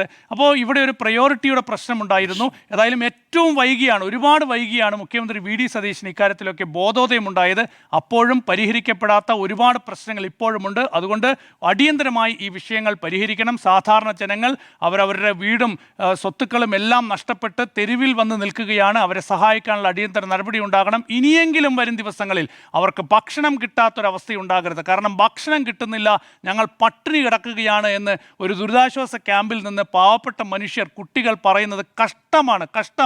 ഇന്ന് ചെറിയ കുട്ടികൾ പറയുന്നത് കേട്ടു, ഞാൻ ബ്രെഡ് കഴിച്ചിട്ടാണ് ഇന്ന് ഇത്രയും സമയം വരെ ഇരുന്നതെന്ന്. ചെറിയ കുട്ടികളാണെന്ന്, 4 വയസ്സും 5 വയസ്സൊക്കെയുള്ള കുട്ടികൾ പറയുന്നത്. അത് ഈ കേരളത്തിൽ നിന്ന് മുഖ്യമന്ത്രി വി ഡി സതീശൻ മുഖ്യമന്ത്രിയായിരിക്കുന്ന ഈ കേരളത്തിൽ നിന്ന് ഇങ്ങനെ ഒരു ശബ്ദം ഉയർന്നു വരാൻ പാടില്ല. അക്കാര്യത്തിലൊക്കെ തന്നെ കരുതൽ വേണം മുഖ്യമന്ത്രിക്ക് എന്ന് എനിക്ക് പറയാം. മുന്നൊരുക്കം പാളിയോ എന്നാണ് ചോദ്യം. മുന്നൊരുക്കം പാളിയോ മാധു? മുന്നൊരുക്കത്തിനുള്ള സമയമുണ്ടായിരുന്നോ എന്ന കാര്യത്തിൽ നമുക്കെല്ലാവർക്കും സംശയങ്ങളുണ്ട്. മിന്നൽ പ്രളയങ്ങളാണ് സംസ്ഥാനത്ത് പലയിടങ്ങളിലായി ഉണ്ടായത്. കഴിഞ്ഞ 10 വർഷത്തിനിടയ്ക്ക് മിന്നൽ പ്രളയങ്ങളും അധിക മഴയും ഉണ്ടായത് 38 തവണയുമാണ്. നമ്മുടെ സംസ്ഥാനം മാറിയിട്ടുണ്ട്. പക്ഷേ ഇതിൻ്റെ പ്രശ്നം എന്താണെന്ന് വെച്ചിട്ടുണ്ടെങ്കിൽ ഇന്ന് ഏറ്റവും കൂടുതൽ വേദനിപ്പിച്ചൊരു പ്രതികരണം ചങ്ങനാശ്ശേരിയിൽ നിന്ന് ഒരു അമ്മയുടെ ഭാഗത്തു നിന്നുണ്ടായി. നാളത്തേക്ക് ചത്തുപോകുമല്ലോ, അപ്പോൾ പിന്നെ നാളെ കൊണ്ടുവന്നാൽ മതിയല്ലോ എന്ന് കേരളത്തിൽ പ്രളയം പോലെ ദുരിതങ്ങളെ ഒരുമിച്ച് നേരിടുന്ന മനുഷ്യരുടെ മുന്നിൽ നിന്ന് നമ്മുടെയൊക്കെ അമ്മയുടെയോ അമ്മൂമ്മയുടെയോ ഒക്കെ പ്രായമുള്ള സ്ത്രീ പറയുന്നത് കേട്ടുകൊണ്ട് നിൽക്കാൻ മനസ്സുള്ളവരല്ല മലയാളികൾ എന്നത് നമ്മുടെ ഒരു ബോധ്യമാണ്. നമ്മൾ ഈ നാട് എന്ന് പറയുമ്പോൾ നമുക്കുണ്ടാകുന്നൊരു ബോധ്യമാണ്. അത്തരത്തിലുള്ള പ്രതികരണങ്ങളോ അത്തരത്തിലുള്ള പരാതികളോ ഉണ്ടാകാതിരിക്കാൻ സൂക്ഷിക്കേണ്ട ഉത്തരവാദിത്തം സംവിധാനത്തിനുണ്ട്. കേരളത്തിൻ്റെ ദുരന്ത നിവാരണ അതോറിറ്റിയുടെ ചെയർമാൻ എന്ന നിലയ്ക്ക് മുഖ്യമന്ത്രിക്കടക്കം ആ ഉത്തരവാദിത്തത്തിൻ്റെ അങ്ങേയറ്റത്ത് ഇരിപ്പിടവുമുണ്ട്. ഇനി ഈ ദുരന്ത നിവാരണ പ്രവർത്തനങ്ങളുടെയും മറ്റും ഏകോപന ചുമതല MLA-മാർക്കാണ് എന്ന് പറഞ്ഞത് കേരളത്തിൻ്റെ മുഖ്യമന്ത്രിയാണ്. അതുകൊണ്ടാണ് അവലോകന യോഗത്തിന് വിളിക്കാതിരുന്നത് MLA-യെ എന്ന് ഇന്ന് മുഖ്യമന്ത്രി പറഞ്ഞു. എങ്ങനെയാണ് പറഞ്ഞത്? KU ജനീഷ് കുമാർ പരാതി ഉന്നയിച്ചു, എന്നെ വിളിച്ചിട്ടില്ല. കോൺഗ്രസിന്റെ മണ്ഡലം പ്രസിഡന്റിനെ പോലെ മുഖ്യമന്ത്രി പെരുമാറുന്നു, കോന്നിയിൽ വരാത്തത് ജനങ്ങളെ അപമാനിക്കുന്നതിന് തുല്യമാണ് എന്ന വിമർശനം KU ജനീഷ് കുമാർ ഉന്നയിച്ചു. അദ്ദേഹം പത്തനംതിട്ടയിലെ ഏക പ്രതിപക്ഷ MLA-ആണ്. അപ്പോൾ മാത്രമല്ല MLA-മാർ പങ്കെടുത്തിട്ടുണ്ട് അവലോകന യോഗത്തിൽ. അപ്പോൾ അവരൊക്കെ ഈ ടൗണിൽ ഉണ്ടായിരുന്ന MLA-മാർ വന്നു, ചിലരൊക്കെ വന്നു, വിളിക്കാതെ വന്നതാണ് എന്നാണ് മുഖ്യമന്ത്രിയുടെ ഭാഗം. അപ്പോൾ മറ്റുള്ളവരെ അറിയിച്ചില്ല എന്നുള്ളതാണ്. ഇപ്പോൾ ചർച്ചയിൽ കുറച്ചു മുമ്പ് ഡിബേറ്റിൽ അഡ്വക്കേറ്റ് KS അരുൺകുമാർ പറയുന്നു പ്രതിപക്ഷ MLA-മാരെ വിളിക്കേണ്ടതില്ല എന്ന നിർദ്ദേശം കിട്ടിയെന്ന് ഈ കളക്ടറുടെ ഓഫീസിൽ നിന്ന് KU ജനീഷ് കുമാറിനെ അറിയിച്ചു എന്നത് ഒരു പാർട്ടിയുടെ ഉത്തരവാദിത്തപ്പെട്ട പാനലിസ്റ്റ് പറഞ്ഞതാണ്. അങ്ങനെ ഒരു ബോധ്യം അവരുടെ, ഞാൻ ചോദിച്ചു ഉത്തമ ബോധ്യത്തിൽ നിന്നാണോ? അതെ, ഞാൻ അന്വേഷിച്ചിട്ട് പറയുന്നതാണ് എന്ന്. അപ്പോൾ അങ്ങനെ ഒരു ആരോപണം പ്രതിപക്ഷ നേതാക്കൾക്കുണ്ട്. സമയം കിട്ടുമ്പോൾ കളക്ടറേറ്റിൽ നിന്ന് അങ്ങനെ ഒരു അറിയിപ്പ് പോയിട്ടുണ്ടെങ്കിൽ അത് എന്ത് ഉദ്ദേശത്തോടു കൂടിയാണ് എന്നതുകൂടി സർക്കാർ അന്വേഷിക്കണമെന്നതാണ് എൻ്റെ പക്ഷം. ഇനി അങ്ങനെ ഒരു കിട്ടിയത് എവിടെ നിന്നാണ് എന്നത് കൂടി KU ജനീഷ് കുമാറിന് വേണമെങ്കിൽ വ്യക്തമാക്കുകയും ചെയ്യാം. ഇപ്പോൾ നോക്കൂ, ഇന്ന് 1:30 നമ്മളുടെ കോട്ടയം റിപ്പോർട്ടർ അഖിൽ ഈ ദുരിതാശ്വാസ കേന്ദ്രത്തിൽ പ്രശ്നമുണ്ട്, ക്യാമ്പിൽ ഭക്ഷണം കിട്ടിയിട്ടില്ല എന്ന വാർത്ത റിപ്പോർട്ട് ചെയ്യുന്നു. ഉച്ചയ്ക്ക് 1:30 എത്ര നേരം ഒരു മനുഷ്യൻ സാധാരണഗതിയിലാണെങ്കിൽ ഭക്ഷണം കഴിക്കും? ഉച്ചയ്ക്ക് 1:30 ആകുമ്പോഴത്തേക്കിനും രാവിലെ കഴിച്ചിട്ടുണ്ടാകണം, ഉച്ചയ്ക്ക് കഴിച്ചിട്ടുണ്ടാകണം. പ്രഷറും ഷുഗറും ഒക്കെയുള്ള മനുഷ്യരാണ് എങ്കിൽ 1 മണിക്ക്, എൻ്റെ അമ്മയ്ക്ക് ഈ പറയുന്ന ബുദ്ധിമുട്ടുകളുള്ളതാണ്, ഉച്ചയ്ക്ക് 1 മണിക്ക് ഭക്ഷണം കഴിക്കേണ്ടുന്ന ആവശ്യകതയുണ്ട്. രാത്രിയും പ്രോപ്പറായി ഫുഡ് കിട്ടിയിട്ടില്ല എന്നുള്ളതാണ്. അപ്പോൾ ഞാൻ കോട്ടയത്ത് ഈ പറയുന്ന കോൺഗ്രസ്സുകാരോട് തന്നെ ചോദിച്ചപ്പോൾ അവർ പറഞ്ഞൊരു കാര്യമെന്ന് പറയുന്നത്, അവർ പറഞ്ഞതാണേ രാത്രി 9 മണിക്കാണ് ഈ ക്യാമ്പ് അധിക ആളുകളെ വെച്ച് സെറ്റ് ചെയ്തത്. അപ്പോൾ ഈ ക്യാമ്പ് 9 മണിക്ക് സെറ്റ് ചെയ്തു. 2 ദുരിതാശ്വാസ ക്യാമ്പുകൾ അടുത്തടുത്തുള്ളതാണ്. ഒരിടത്ത് ഭക്ഷണം ക്രമീകരിച്ചിട്ടുണ്ട്, അവിടെ നിന്ന് ലഭ്യമാക്കുമെന്നാണ് പറഞ്ഞിരുന്നത്. ക്യാമ്പ് ഓഫീസർ ഈ കാര്യം ആവശ്യപ്പെട്ടു, പോകാൻ തയ്യാറായില്ല. ഭാഷ മോശമാണ്. നേരത്തെ PR സുനിൽ പറഞ്ഞതുപോലെ ഈഗോയാണ് എന്നൊന്നും എല്ലാം നഷ്ടപ്പെട്ട മനുഷ്യരെ കുറിച്ച് പരാമർശിക്കരുത്. അതിനാണ് പഠിക്കുന്നതും വിവരം വെക്കുന്നതും വകതിരിവുണ്ടാകുന്നതും ഉദ്യോഗസ്ഥരാവുകയും ചെയ്യുന്നത്. ആ പരാമർശം പാടില്ലാത്തതായിരുന്നു. അപ്പോൾ അങ്ങനെ അവരോട് പറഞ്ഞു, അവരതിന് തയ്യാറായില്ല എന്നുള്ളതാണ് ഔദ്യോഗികമായി ഉദ്യോഗസ്ഥരടക്കം പറയുന്നത്. പക്ഷേ ഭക്ഷണം കഴിക്കാത്ത പ്രശ്നമുണ്ടായി. കുട്ടികൾ ബ്രെഡും പഴവും ഒക്കെ, അധ്യാപകർ കൊണ്ടുകൊടുത്ത ബ്രെഡും പഴവും ഒക്കെ കഴിച്ചാണ് അവിടെ കഴിയുന്നത് എന്ന് പറയുന്നത് ബുദ്ധിമുട്ടാണ്. അവിടേക്ക് MLA നമ്മുടെ റിപ്പോർട്ടടക്കം കണ്ടപ്പോഴാണ് അദ്ദേഹം അവിടേക്ക് വരുന്നത്. ഏകോപന ചുമതലയുള്ള മഹാനാണേ. അപ്പോൾ അദ്ദേഹം വന്നിരിക്കുന്നു. വന്നിട്ട് അദ്ദേഹത്തിനോടൊപ്പം കോൺഗ്രസിന്റെ പ്രാദേശിക പ്രവർത്തകരുമുണ്ട്. ഭീഷണിയുടെ ഭാഷയായിരുന്നു ഈ വിവരം പുറത്തു വന്നത്. അപ്പോൾ ഇപ്പോൾ നോക്കൂ, മാധ്യമപ്രവർത്തകർ ഈ വാർത്ത പറയുമ്പോൾ MLA വരണം, ചങ്ങനാശ്ശേരിക്കാരനായ MLA ആണെങ്കിൽ അദ്ദേഹം വരണം, അദ്ദേഹത്തിന് അഭിമാന ബോധത്തോടെ മുണ്ടും മടക്കി കുത്തി അവിടെ നിന്നിട്ട് എന്താ ഇവിടെ സംവിധാനമില്ലാത്തത് എന്ന് ചോദിക്കാം. അദ്ദേഹം പറഞ്ഞാൽ വരുമെന്നേ. ഈ ഗ്യാസ് വരും, അവിടെ നിന്ന് എടുത്തുകൊണ്ട് പോയ ഗ്യാസ്, ഈ അടുപ്പ് വരും, ഈ ഉപകരണങ്ങൾ വരും, വിളമ്പാനുള്ള പാത്രം വരും, അരി വരും, പയറ് വരും, എല്ലാം വരും. അവിടെ നിന്ന് സംവിധാനം ഉണ്ടാക്കി കൊടുക്കേണ്ട ആളാണ് ഇത് ചങ്ങനാശ്ശേരിയാ എന്ന് പറഞ്ഞ് പേടിപ്പിക്കുന്നത്. അപ്പം അങ്ങനെ പേടിക്കുക എന്ന് പറഞ്ഞാൽ ഈ ചങ്ങനാശ്ശേരിക്ക് പ്രത്യേകിച്ച് നിയമമൊന്നും കേരളത്തിലില്ല. ചങ്ങനാശ്ശേരിക്കും കേരളത്തിനും ഇന്ത്യ മഹാരാജ്യത്തിനും ഒക്കെ ഒറ്റ നിയമമേ ഉള്ളൂ. അത് അവിടെ ഈ പറയുന്ന പ്രശ്നങ്ങൾ ഉണ്ടാകാതിരിക്കുക, പ്രശ്നങ്ങൾ ഉണ്ടായാൽ അത് പുറത്തു വരിക എന്നുള്ളതാണ്. അല്ലാതെ ചങ്ങനാശ്ശേരിയിൽ നിന്ന് ഇങ്ങനെയുള്ള കാര്യങ്ങൾ വിളിച്ചു പറഞ്ഞിട്ട് മുന്നോട്ട് പോകില്ല എന്ന നിലപാടും ഭീഷണിയും ഒന്നും അദ്ദേഹത്തിന് പറ്റില്ല. അത് കയ്യിൽ വെച്ചാൽ മതി എന്നതാണ് എനിക്കതിൽ പറയാനുള്ളത്. ഇനി വേറെ ഒരു കാര്യം, റജി ചെറിയാനും VD സതീശനും തമ്മിൽ പ്രശ്നമുണ്ട്. അത് നമുക്കറിയാവുന്നതാണ്. ആറന്മുളയുമായിട്ട് ബന്ധപ്പെട്ട് അവർ തമ്മിൽ പ്രശ്നമുണ്ട്. അതുണ്ടാകാൻ പാടില്ലാത്തതാണ്. ഭരണപക്ഷ MLA ആണ്. അദ്ദേഹവും മുഖ്യമന്ത്രിയും തമ്മിലൊരു പ്രശ്നമുണ്ടാകുന്നു. അതിൻ്റെ പേരിൽ ഈ പറയുന്ന അദ്ദേഹത്തിന് ഈ കുട്ടനാടിനുമായി ബന്ധപ്പെട്ട പ്രശ്നങ്ങൾ ഉന്നയിക്കാൻ കഴിയാത്ത സാഹചര്യം, പരിഗണിക്കപ്പെടാത്ത സാഹചര്യം ഉണ്ടാകാൻ പാടില്ലാത്തതാണ്. അത് ഭരണസ്തംഭനമാണ്, അല്ലേ? അദ്ദേഹം ഒരു കാര്യം പറയുന്നു, പരിഗണിക്കാമെന്ന് പറയുന്നു, ഒരു കാരണവശാലും അനുവദിക്കില്ല എന്ന് പറയുന്നു. അതിനെപ്പറ്റി പിന്നീട് വിശദീകരണങ്ങളില്ല. PK കുഞ്ഞാലിക്കുട്ടി അതിന് എവിടെയും തൊടാത്തൊരു ന്യായീകരണം പറയുന്നതാണ് നമ്മുടെ മുന്നിലുള്ളത്. കൊടുത്തുമില്ല അവധി. അപ്പോൾ അദ്ദേഹം പറഞ്ഞു എന്ന് പറയുന്ന കാര്യം സാധൂകരിക്കപ്പെടുകയാണ്. പിന്നീട് അദ്ദേഹം ഈ ദുരന്ത നിവാരണവുമായി ബന്ധപ്പെട്ട് മുഖ്യമന്ത്രിയെ വിളിച്ചാൽ കിട്ടാത്ത സാഹചര്യമുണ്ടെന്ന് ഉന്നയിച്ചത് അദ്ദേഹമാണ്. അദ്ദേഹം തിരുത്തി പറഞ്ഞിട്ടില്ലല്ലോ ഇതുവരെ. റജി ചെറിയാൻ തിരുത്തി പറഞ്ഞിട്ടില്ലല്ലോ. അപ്പോൾ ആ പരാതി അങ്ങനെ തന്നെ നിലനിൽക്കുന്നു എന്നാണ് നമുക്ക് മനസ്സിലാകാൻ കഴിയുന്നത്. അല്ലെങ്കിൽ ഭരണപക്ഷ MLA ആണ്, അദ്ദേഹം അത് തിരുത്തി പറയുകയും വേണം എന്നതാണ് നമ്മുടെ മുന്നിലുള്ളത്. ഇനി തോട്ടപ്പള്ളി സ്പിൽവേയുമായി ബന്ധപ്പെട്ട പ്രശ്നം അങ്ങ് ചൂണ്ടിക്കാണിച്ചല്ലോ ശ്രീ PR സുനിൽ. തോട്ടപ്പള്ളി സ്പിൽവേയുമായി ബന്ധപ്പെട്ട പ്രശ്നം 2026 പ്രളയത്തിൽ മാത്രമല്ല ഉണ്ടായത്, പ്രശ്നമാണതെന്നും. 2018 പ്രളയത്തിൽ, പ്രളയം ഉണ്ടായതിനു ശേഷമാണ് 40 ഷട്ടറുകളിൽ 20 ഷട്ടറുകൾ തുറന്നത് എന്ന പരാതിയുണ്ട്. അവിടെ നിന്ന് ഇന്നിപ്പോൾ പറയുന്നത് 1800 ക്യൂബിക് മീറ്റർ വെള്ളമാണ് അവിടെ നിന്ന് പോകേണ്ടത്. പോകുന്നില്ല, 1/3 വെള്ളം മാത്രമേ പോകുന്നുള്ളൂ. അപ്പോൾ മൂഴിയാർ ഡാം തുറക്കുമ്പോൾ, അവിടേക്ക് മുന്നറിയിപ്പില്ലാതെ തുറക്കുമ്പോൾ കുട്ടനാട്ടിലേക്കും റാന്നിയിലേക്കും ആറന്മുളയിലേക്കുമൊക്കെ ഒഴുകിയെത്തുന്ന വെള്ളത്തിൻ്റെ എത്രയോ ഇരട്ടിയാണ് സ്പിൽവേയിലൂടെ പുറത്തേക്ക് പോകുന്നില്ല. എന്തുകൊണ്ടാ? അവിടെ 20 അടിയിലധികം മണൽ കിടക്കുന്നുണ്ട്. ഇത് 2018 ഉണ്ടായിട്ടുണ്ട്. പിന്നീട് കുറേ കാലം കഴിഞ്ഞപ്പോൾ K കൃഷ്ണൻകുട്ടിയുടെ ഒരു ഓഡിയോ പുറത്തു വന്ന് ഓർക്കുന്നുണ്ടോ? ഞാൻ പറയട്ടെ, പുറത്തുവിട്ടു. K കൃഷ്ണൻകുട്ടിയുടെ ഓഡിയോ ആണ്. മാത്യു ടി തോമസിനെ കുറിച്ച് പറയുന്ന ഒരു ഓഡിയോ. സ്പിൽവേ തുറക്കുന്നതുമായി ബന്ധപ്പെട്ട അഴിമതി ആരോപണമാണ് അദ്ദേഹം ഉന്നയിച്ചത്. എന്റെ ഓഡിയോ അല്ല എന്ന് K കൃഷ്ണൻകുട്ടി പറഞ്ഞു. ആ ശബ്ദം നമ്മളെല്ലാവരും കേട്ടതാണ്.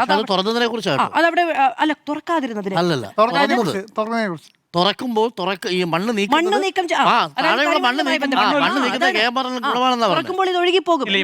താമസിച്ചു എന്നുള്ളതാണ്. പ്രളയം ഉണ്ടായതിനു ശേഷമാണ് അവിടെ മണ്ണ് നീക്കുന്നതിന് ഒരു പ്രശ്നമുള്ളത്. 2026 ജനുവരി മാസത്തിൽ കേരള ഹൈക്കോടതി പറഞ്ഞു ആ മണ്ണ് നീക്കം ചെയ്യാൻ പാടില്ല എന്ന്. 2026 ഇപ്പോ ഈ ജനുവരി ഞാനിപ്പോ പറഞ്ഞ 2016 കുറിച്ചാണ്, 16 പ്രശ്നത്തെ കുറിച്ചാണ്.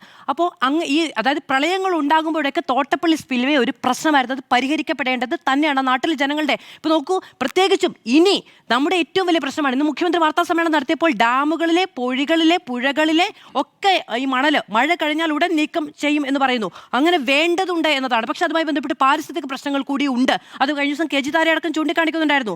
പുഴ നമ്മൾ ഈ പറയുന്ന പോലെ മണ്ണ് നീക്കിയാൽ കൂടുതൽ വെള്ളം ഉൾക്കൊള്ളും, ശരിയാണ്.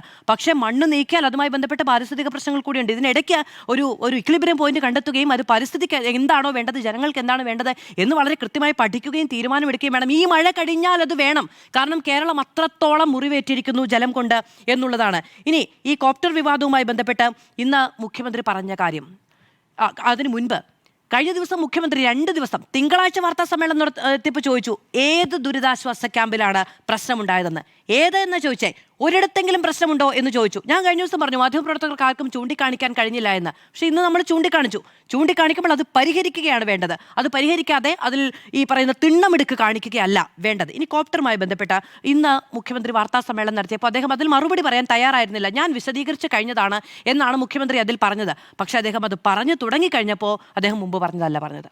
ഒന്ന് അദ്ദേഹം പറഞ്ഞത് ഞാൻ കൊച്ചിക്ക് ആദ്യത്തെ ദിവസം അവർ പറഞ്ഞത് കൊച്ചിക്ക് പോയത് അവരെ കാണാനാണ് പോയത്, നിക്ഷേപക ഗ്രൂപ്പിനെ കാണാനാണ് പോയത് എന്ന് പറയുന്നു. ഇന്ന് അദ്ദേഹം പറയുന്നത് ഞാൻ കൊച്ചിയിൽ ഉണ്ടാകുമെന്നുള്ളത് കൊണ്ട് കൊച്ചിയിൽ കാണാൻ എന്നാണ് പറഞ്ഞത് എന്നാണ്. ഈ കാര്യങ്ങളിൽ ബുദ്ധിമുട്ടുണ്ട്, ആ കാര്യങ്ങളിൽ ഒരു ആശയ വ്യക്തതയുണ്ട്, അതിലൊരു ചോദ്യമുണ്ട്. ഈ രണ്ട് അഭിപ്രായങ്ങൾ പറയുമ്പോൾ അതിലൊരു ചോദ്യമുണ്ട്, അതിൽ ക്ലാരിറ്റി വരുത്തേണ്ടതാണ്. പക്ഷേ അത് ഉണ്ടാകുമോ എന്ന് എനിക്കറിയില്ല. കാരണം ഈ കാര്യങ്ങൾ ചോദിക്കുമ്പോൾ നിങ്ങൾക്ക് ഈ നാടുമായി ബന്ധപ്പെട്ട് എന്തെങ്കിലും ചോദിക്കാനുണ്ടോ എന്നൊക്കെയാണ് അദ്ദേഹം മറുപടി പറയുന്നത്. ഈ പ്രളയവുമായി ബന്ധപ്പെട്ട് ഇപ്പോൾ നോക്കൂ, പ്രളയവുമായി ബന്ധപ്പെട്ട് ഈ പ്രശ്നങ്ങൾ ഉണ്ടായിരുന്ന സമയത്ത് മുഖ്യമന്ത്രി എന്തു ചെയ്തു എന്ന രീതിയിലാണ് അത് വിവാദമായത്. പക്ഷേ അതിനെക്കുറിച്ച് ചോദിക്കുമ്പോൾ പ്രളയത്തെക്കുറിച്ച് മാത്രം സംസാരിച്ചാൽ മതി എന്നാണ് അദ്ദേഹം പറയുകയും ചെയ്യുന്നത്. പക്ഷേ വേറെ ഒരു കാര്യം കൂടി പറയേണ്ടതുണ്ട്.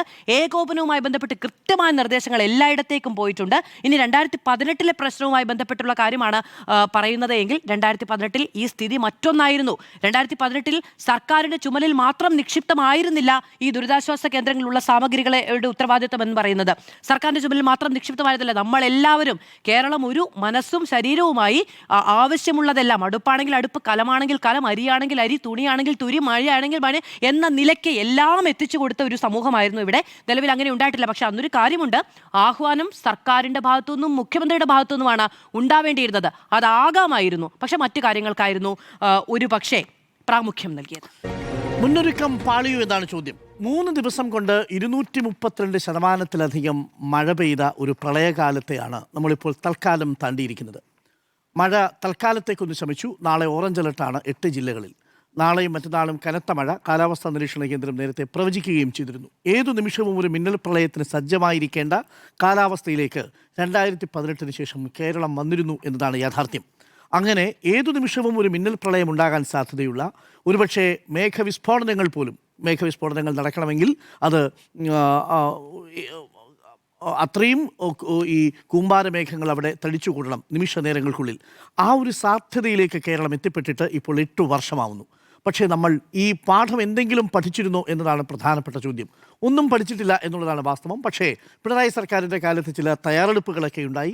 പക്ഷേ പുതിയ സർക്കാർ വരുന്ന സമയത്ത് എന്ത് സംഭവിച്ചു എന്നതുകൂടി നമുക്ക് പരിശോധിക്കണം. 3 കാര്യങ്ങൾ പറയാം. 1, ഏകോപനത്തിൽ എന്ത് സംഭവിച്ചു. 2, ഈ ദുരിതബാധിതരെ താമസിപ്പിക്കുന്ന ക്യാമ്പിൽ സംഭവിച്ചതെന്ത്. 3, ഇതിൻ്റെ ഭാഗമായി ശാസ്ത്രീയ വിദഗ്ധരുമായി കൂടിയാലോചിച്ച് നടത്തേണ്ട ഈ പെയ്യുന്ന വെള്ളം എങ്ങനെ എത്രയും പെട്ടെന്ന് കടലിലേക്ക് എത്തിക്കാം എന്നുള്ളതുമായി ബന്ധപ്പെട്ട് അതെങ്ങനെ സംഭരിക്കാം എന്നുള്ളതിനെക്കുറിച്ച് എന്തെങ്കിലും ശാസ്ത്രീയമായ മുന്നൊരുക്കങ്ങൾ നടന്നിരുന്നു എന്നതാണ്. ഞാൻ അവസാനത്തിൽ നിന്ന് ആരംഭിക്കാം. നോക്കൂ, പ്രത്യേകിച്ച് മധ്യ കേരളത്തിൽ അപ്പർ കുട്ടനാട് മേഖലയിലേക്ക് പെയ്യുന്ന ജലം ഒഴുകിപ്പോകാനുള്ള അല്ലെങ്കിൽ അത് സംഭരിക്കാനുള്ള 2 സാധ്യതകളെ നമ്മുടെ മുന്നിലുള്ളൂ. 1, വേമ്പനാട്ട് കായലും ആ വേമ്പനാട്ട് കായലിൻ്റെ പരിസരത്ത് കിടക്കുന്ന പാടശേഖരങ്ങളിലുമായിട്ട് വെള്ളം സംഭരിക്കുക. 2, അത് ഒഴുകിപ്പോകാൻ ആവശ്യമായി തോട്ടപ്പള്ളി സ്പിൽവേയിലെ ഷട്ടറുകൾ തുറന്ന് കടലിലേക്ക് പോകാൻ അനുവദിക്കുക. ഈ 2 സാധ്യതകളാണ് നമ്മുടെ മുന്നിൽ പ്രധാനമായിട്ടുമുള്ളത്. സ്വാമിനാഥൻ കമ്മീഷൻ അടക്കം എത്രയോ നിർദ്ദേശങ്ങൾ ഈ സർക്കാരിന് മുന്നിൽ വെച്ചു. ഇന്ന് വേമ്പനാട്ട് കായലിൻ്റെ ആഴം എത്രയാണെന്നറിയാമോ? കഴിഞ്ഞ 100 വർഷം കൊണ്ട് വേമ്പനാട്ട് കായൽ ചുരുങ്ങി അതിൻ്റെ 85% വെള്ളം ഉൾക്കൊള്ളാനുള്ള ശേഷിയും നഷ്ടപ്പെട്ടു. പഴയ വെമ്പനാട്ട് കായലല്ല ഇപ്പോഴത്തെ വെമ്പനാട്ട് കായൽ. ഇപ്പോൾ ആകെ ഉൾക്കൊള്ളാൻ കഴിയുന്നത് കേവലം 10% അല്ലെങ്കിൽ 15% മാത്രം വെള്ളമാണ്. ബാക്കി വെള്ളം എങ്ങോട്ട് പോകുന്നു? ബാക്കി കുറച്ച് വെള്ളം പുഴയിലോട്ട് പോകുന്നു. പുഴയിൽ നിന്നത് കരകവിഞ്ഞൊഴുകി പാടശേഖരങ്ങളിലേക്കും ആളുകളുടെ വീടുകളിലേക്കും കയറുന്നു എന്നതാണ്. ഇനി ഈ വീടുകളിൽ കയറിയ ഈ വെള്ളം പെട്ടെന്ന് എന്തുകൊണ്ടാണ് ഒഴുകിപ്പോകാത്തത് എന്തുകൊണ്ടാണ്? അവിടെയാണ് തോട്ടപ്പള്ളി സ്പിൽവേയിൽ നമ്മളുടെ പ്രതിനിധി ഇന്ന് പോയി നടത്തിയ അന്വേഷണത്തിൽ തന്നെ ബോധ്യപ്പെട്ടത്. അവിടെയുള്ള 34ഓളം ഷട്ടറുകൾ പരിശോധിക്കുമ്പോൾ ആ ഷട്ടറുകളിലെല്ലാം കഴിഞ്ഞ 3-4 മാസമായിട്ട് വന്ന് അടിഞ്ഞുകൂടി കിടക്കുന്ന മാലിന്യങ്ങളാണ്. TV ഉണ്ട്, ഫ്രിഡ്ജുണ്ട്, പ്ലാസ്റ്റിക് മാലിന്യങ്ങളുണ്ട്, അവിടെയുള്ള പോളയടക്കമുള്ള മാലിന്യങ്ങൾ വന്ന് അടിഞ്ഞു കിടക്കുകയാണ്. ഷട്ടറുകൾ തുറക്കാൻ പറ്റാത്ത അവസ്ഥ. അപ്പോൾ വെള്ളത്തിന് ഫ്രീ ഫ്ലോ ചെയ്യാൻ കഴിയുന്നില്ല. 1200 ക്യൂബിക് മീറ്റർ വെള്ളം പോകേണ്ടിടത്ത് 630 ക്യൂബിക് മീറ്റർ മാത്രം എന്ന് പറഞ്ഞാൽ 1/3 വെള്ളം മാത്രം ഒഴുകുന്ന ഒരവസ്ഥയിലേക്ക് തോട്ടപ്പള്ളിയിലെ റെഗുലേറ്ററി കം ബ്രിഡ്ജിലെ സ്പിൽവേ ഷട്ടറുകൾ മാറിക്കഴിഞ്ഞു. അപ്പോൾ ഇത് ആരാണ് യഥാർത്ഥത്തിൽ നിയന്ത്രിക്കേണ്ടത്?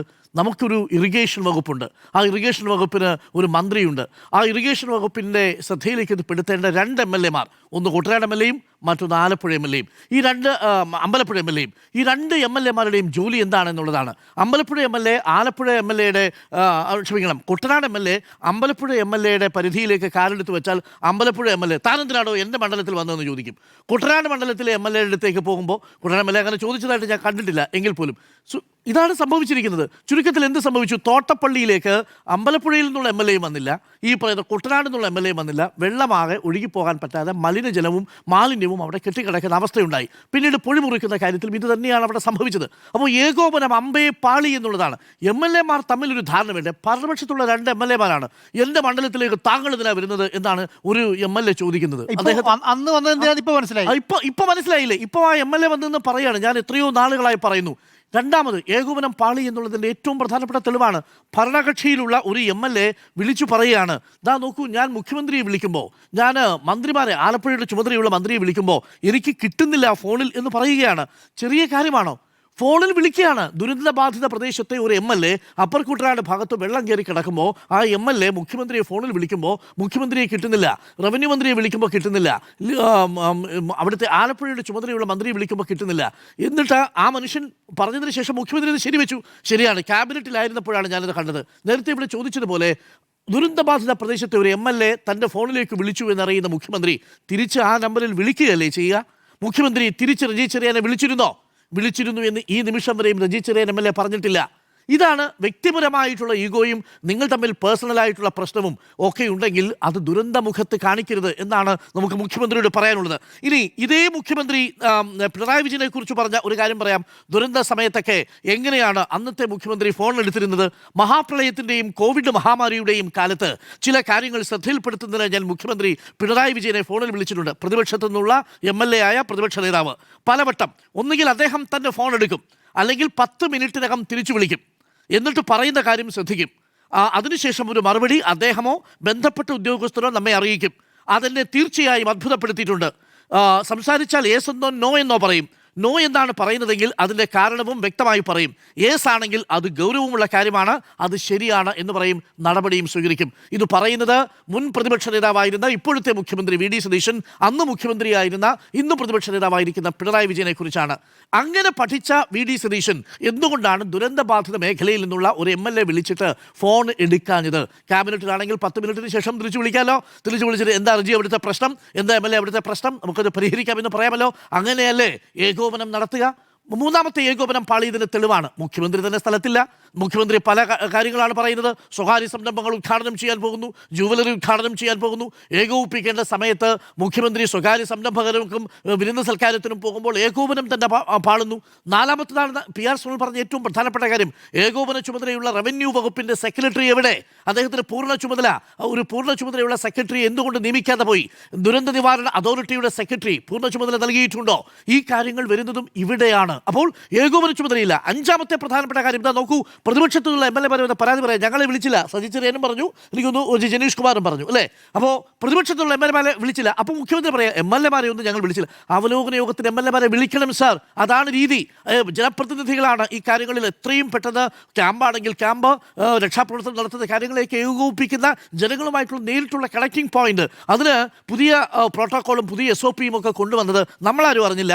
എന്തായാലും ഭരണപക്ഷത്തു നിന്നുള്ള ചില MLA മാർ മാത്രമാണ് അവലോകന യോഗത്തിൽ പങ്കെടുത്തത്. റവന്യൂ വകുപ്പ് മന്ത്രി പോലും പങ്കെടുത്തില്ല എന്നാണ് ഞാൻ മനസ്സിലാക്കുന്നത്, സബ്ജക്ട് ടു കറക്ഷൻ. അപ്പോൾ ചുരുക്കത്തിൽ ഇങ്ങനെയാണ് ഏകോപനം നടക്കുന്നത്.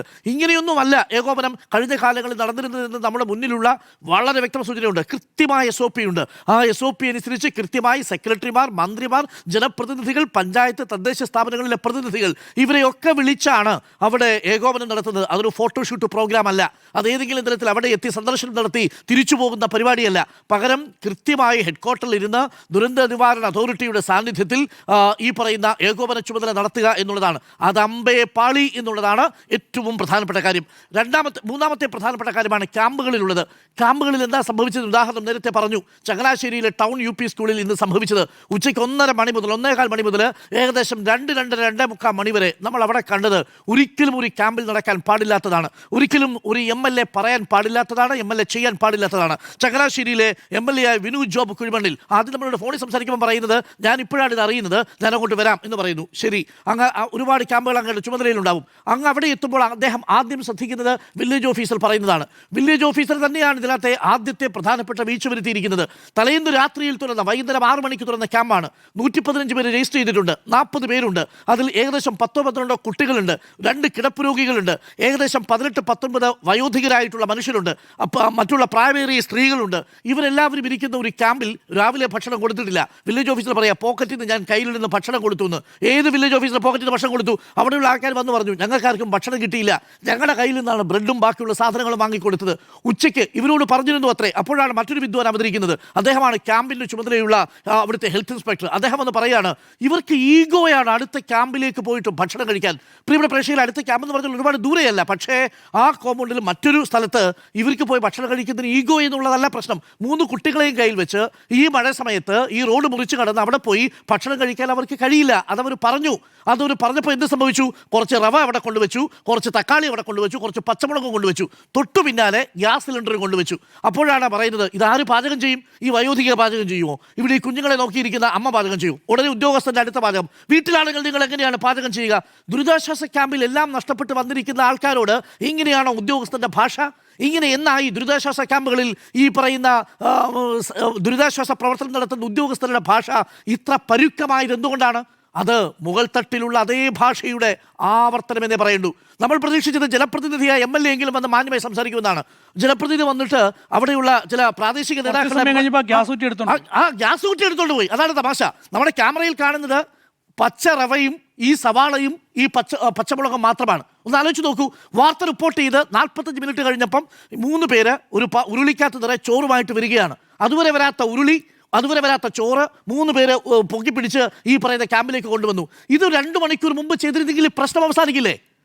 അത് കണ്ടിട്ടാണ് MLA വരുന്നത്. അത് കഴിഞ്ഞിട്ട് കറി വരാൻ വേണ്ടിയിട്ട് അടുത്ത 10 മിനിറ്റ് വെയിറ്റ് ചെയ്യുന്നു. അടുത്തയാൾ സാവധാനം ലാസ്യ താളത്തിൽ ഈ പറയുന്ന കറിയുമായിട്ട് എത്തുന്നു. തൊട്ടു പിന്നാലെ അടുത്തയാൾ മറ്റൊരു ലാസ്യഭാവത്തിൽ എത്തുന്നു. സമയം 2:45. കുഞ്ഞുങ്ങളടക്കമുള്ള ആളുകൾ അവരുടെ വീട്ടിൽ നിന്ന്, ബന്ധുക്കളിൽ നിന്ന്, അധ്യാപകരിൽ നിന്നൊക്കെ പൈസ വാങ്ങിച്ച് അവർക്ക് ഭക്ഷണം വാങ്ങിച്ചു കൊടുത്തു.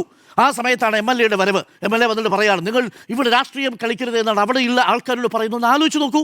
ആരോടാണ് ഈ പറയുന്നത്? അവിടെയുള്ള അമ്മ പറഞ്ഞു, നേരത്തെ മാധു പറഞ്ഞു നാളെ ഭക്ഷണം തരാമെന്നാണ് പറഞ്ഞിരിക്കുന്നത്, നാളെ എല്ലാം ശരിയാക്കാമെന്നാണ് പറഞ്ഞിരിക്കുന്നത്, നാളെ ഞങ്ങൾ ചത്തുപോയാലോ എന്നാണ്. പച്ചവെള്ളം മാത്രമാണ് വെച്ചിരിക്കുന്നതെന്നാണ് പറയുന്നത്. ഇത്രയും ഇൻസെൻസിറ്റീവായി എങ്ങനെയാണ് ഒരു MLAക്ക് ഇടപെടാൻ കഴിയുക എന്ന് തന്നെ അത്ഭുതപ്പെടുത്തുന്നു. അത് ചങ്ങനാശ്ശേരിയിൽ വിനുവിധ ഭാഗത്ത് നിന്ന് ഒട്ടും നമ്മൾ പ്രതീക്ഷിച്ചതല്ല. പക്ഷേ അത് നോക്കൂ, വളരെ പെട്ടെന്നൊരു ആരോപണം എടുത്തു വയ്ക്കുകയാണ് ഇത് രാഷ്ട്രീയ പ്രേരിതമാണ് എന്നാണ്. അവിടെ കൂടി ഇരുന്ന അമ്മമാരുടെ ശബ്ദം കേൾക്കുമ്പോൾ നിങ്ങൾക്ക് അങ്ങനെ തോന്നുന്നുണ്ടെങ്കിൽ നിങ്ങൾക്ക് മറ്റെന്തോ ഒരു പ്രശ്നമുണ്ട്. അങ്ങനെയല്ല പ്രിയപ്പെട്ട വിനു ഈ കാര്യങ്ങൾ കൈകാര്യം ചെയ്യേണ്ടത്. നോക്കൂ, ഈ പത്തനംതിട്ടയിൽ നിന്നുണ്ടായ സംഭവത്തിൽ പിണറായി വിജയനാണ് DSന്റെ ഒരു പൊളിറ്റിക്കൽ സ്റ്റേറ്റ്മെന്റ് അവർ നടത്തി. സ്വാഭാവികമായും പൊളിറ്റിക്കലി മറുപടി പറയാം. ഇവിടെ പക്ഷേ ഒരു സ്റ്റേറ്റ്മെന്റും ഇല്ല. ഒന്നല്ല, നമ്മൾ അതുകൊണ്ട് ഇനി ഏതെങ്കിലും തരത്തിൽ ഇപ്പൊ CPM-ന്റെ ഏതെങ്കിലും 10 പേര് കൂടുന്നിടത്ത് 3-4 പേര് CPM-ന്റെ അനുഭാവികളോ CPM മെമ്പർമാരോ ഒക്കെ ആവാം. അതുകൊണ്ട് അവിടെയുള്ളതിൽ 115 പേരിൽ അവിടെ ഉണ്ടായിരുന്ന 10-28 പേരുടെ ബൈറ്റുകൾ നമ്മൾ എടുത്തു. കൊച്ചു കുട്ടികളുടെ എടുത്തു. കുട്ടികൾക്ക് എന്താ രാഷ്ട്രീയമുണ്ടോ? കൊച്ചുകുട്ടികൾക്ക് എന്താ രാഷ്ട്രീയമുണ്ടോ? കൊച്ചുകുട്ടികൾ വന്നിട്ട് ഇത് CPM-ന്റെ ക്യാമ്പാണോ, കോൺഗ്രസിന്റെ ക്യാമ്പാണോ, VD-യുടെ ക്യാമ്പാണോ, പിണറായിയുടെ ക്യാമ്പാണോ എന്നുള്ളതാണ് നോക്കുന്നത്. കൊച്ചുകുട്ടികൾ പറയാം ഒന്നും കിട്ടിയിട്ടില്ല, വെള്ളവും ബ്രെഡും കഴിച്ചു എന്ന് പറയാണ്. അമ്മമാരെന്ന് പറഞ്ഞാൽ അവർ വളരെ ദയനീയമായ അവസ്ഥയിൽ നിന്ന് വരുന്ന അമ്മമാരാണ്. ആ മുഖം കാണുമ്പോൾ തന്നെ അറിയാം വളരെ നിസ്സഹായതയോടെ ഇരിക്കുന്ന അമ്മമാർ പറയാണ്. അവരുടെ മുഖത്ത് നോക്കി ദയവ് ചെയ്ത് അവരെ അധിക്ഷേപിക്കരുത്. അപ്പോൾ ഒരു ഇൻസെൻസിറ്റീവായ സർക്കാർ എന്ന ഒരു പ്രതീതി ദയവ് ചെയ്ത് MLA-മാരിൽ നിന്ന് കൂടി ജനിപ്പിക്കരുത് എന്നുള്ളതേ എനിക്ക് പറയാനുള്ളൂ. അപ്പോൾ ചുരുക്കത്തിൽ സമ്പൂർണ്ണമായി ഈ മുന്നൊരുക്കം ഉണ്ടാക്കുന്നതിലും ബാക്കിയുള്ള ക്യാമ്പുകളെ കുറിച്ചൊന്നും ഒരഭിപ്രായവും ഞാനിതുവരെ മോശമാണ് എന്നൊരു അഭിപ്രായം ഞാൻ കേട്ടിട്ടില്ല. നമ്മുടെ റഹീസ് ആണെങ്കിലും ശരി, നമ്മുടെ പ്രതിനിധികളാണെങ്കിലും ശരി, പോകുന്ന ക്യാമ്പുകളിലേക്ക് തൽക്കാലം അവിടത്തേക്കുള്ള സംവിധാനങ്ങളെല്ലാം ഉണ്ട് എന്നുള്ളതാണ്. പക്ഷേ വീഴ്ച സംഭവിച്ചാൽ അത് വീഴ്ചയാണെന്നും അത് പരിഹരിക്കാനും കഴിയണം. അതിന് തിരിച്ച് ഇൻസെൻസിറ്റീവായ മറുപടി നൽകി അവരെ അധിക്ഷേപിക്കലല്ല വേണ്ടത് എന്നുള്ളതാണ് ഈ വിഷയത്തിൽ എൻ്റെ ടേക്ക്. അതുകൊണ്ട് മുന്നൊരുക്കം പാളിയോ എന്ന ചോദ്യത്തിന് മുന്നൊരുക്കം നന്നായി തന്നെ പാളിയിട്ടുണ്ട് എന്നാണ് എൻ്റെ അഭിപ്രായം. ഇനി ഒരിക്കലും പാളാൻ പാടില്ല എന്നുള്ളത് കൂടിയാണ് എൻ്റെ പ്രതീക്ഷ. മുന്നൊരുക്കം പാളിയോ എന്നാണ് ചോദ്യം. ഒരു പ്രകൃതി ദുരന്തം ഉണ്ടാകുന്ന സമയത്ത് കേരളത്തിലെ മലയാളികളെ ഏകോപിപ്പിക്കുന്നതിൽ സർക്കാരും VD സതീശൻ സർക്കാരും പരാജയപ്പെട്ടു എന്നുള്ളതാണ് അതിൻ്റെ ഏറ്റവും പ്രധാനപ്പെട്ട കാര്യം. മലയാളിനെ സംബന്ധിച്ചിടത്തോളം മലയാളിയുടെ ഒരു സഹപ്രവർത്തകനോ ഒരു സഹോദരനോ ഒരു വിഷമം ഉണ്ടായാൽ അവർ ഒറ്റക്കെട്ടായി ഇറങ്ങുന്ന ഒരു ശീലമുണ്ട്. അത് ഇന്നും ഇന്നലെ നമ്മൾ കാണാൻ തുടങ്ങിയതല്ല. നമ്മൾ കോവിഡിൻ്റെ സമയത്തും ഹോക്കിയുടെ സമയത്തും വെള്ളപ്പൊക്കത്തിൻ്റെ സമയത്തും പ്രകൃതി ദുരന്തങ്ങളുണ്ടായ സമയത്തെല്ലാം അങ്ങനെയാണ്. അവർ ഏകോപിപ്പിച്ച് ആ പറയുന്ന സംവിധാനത്തിലേക്ക് ഇറക്കുകയും അവരതിന് ചിട്ടയായി ആ കാര്യങ്ങളെ മുന്നോട്ട് കൊണ്ടുപോകുന്ന ശീലം മലയാളികളുടെ ഉള്ളിലുണ്ടായിരുന്നു. അത് കിട്ടാത്തതും അത് ചെയ്യാൻ പറ്റാത്തതിലുള്ള ഒരു വിമ്മിഷ്ടം കേരളത്തിലെ മലയാളികൾക്കുണ്ട് എന്നുള്ളത് നമ്മൾ മനസ്സിലാക്കുക. പിന്നെ സർക്കാരിനെ സംബന്ധിച്ചിടത്തോളം നിങ്ങൾ ആദ്യം പരാതി കേൾക്കാൻ ശ്രമിക്കൂ. ഇവർ പരാതി കേൾക്കാനേ ശ്രമിക്കുന്നില്ല. ഇവർ ഞങ്ങൾ ചെയ്യുന്നത് ശരിയാണ് എന്നുള്ള നിലയിലേക്ക് പോവാണ്. ഞങ്ങൾ പറയുന്നതാണ് ശരി, ഞങ്ങൾ പറയുന്നതാണ് അതിൻ്റെ യാഥാർത്ഥ്യം, നിങ്ങൾക്ക് ഈ കാര്യത്തെക്കുറിച്ചൊന്നും ഒരു ധാരണയില്ല എന്നുള്ള നിലയിലേക്ക് സർക്കാർ പോകുന്നത് ഒരിക്കലും ആശ്വാസകരമല്ല. ഇപ്പോൾ നോക്കൂ, ചങ്ങനാശ്ശേരി LP സ്കൂളിൽ എന്താണ് സംഭവം? ഇന്നലെ രാത്രി 9 മണിക്ക് വന്ന ക്യാമ്പാണ്. രാത്രിയിൽ ഫുഡില്ല, രാവിലെ ഫുഡില്ല, ഉച്ചയ്ക്ക് ഫുഡില്ല. ഉച്ചയ്ക്കും ഫുഡ് കിട്ടാതാവുമ്പോഴാണ് അവിടെയുള്ള ആൾക്കാർ മാധ്യമപ്രവർത്തകരെ ബന്ധപ്പെടുന്നത്. അവരോട് ചെന്ന് നോക്കിയിട്ട് എല്ലാവരോടും ചോദിക്കുന്നുണ്ട്. എല്ലാവരോടും ചോദിക്കുമ്പോൾ എന്താണ് അറിയുന്നത്? അവിടെ ഫുഡില്ല എന്നുള്ളത് തന്നെയാണ്. നിങ്ങൾക്ക് രാവിലെ കിട്ടിയോ? ഞങ്ങൾക്ക് രാവിലെ പച്ചവെള്ളമാണ് കിട്ടിയെന്ന് പറയുന്നു. ദേഷ്യപ്പെട്ടൊരു മുത്തച്ഛി എന്താണ് പറയുന്നത്? ഞങ്ങൾ ചത്തു, നിങ്ങൾ നാളെ ഫുഡ് കൊണ്ടുവരുമ്പോൾ ഞങ്ങൾ ജീവനോടെ ഇല്ലെങ്കിൽ പിന്നെ എന്തിനാണ് എന്നുള്ള നിലയിലേക്ക് വല്ല പ്രതികരണം വരുന്നു. അവിടെ നമ്മൾ വാർത്ത റിപ്പോർട്ട് ചെയ്യുന്നു. വാർത്ത റിപ്പോർട്ട് ചെയ്യുമ്പോൾ ആദ്യത്തെ അരമണിക്കൂർ ആരും വന്നില്ല കേട്ടോ, 45 മിനിറ്റ് ആരും വന്നില്ല കേട്ടോ.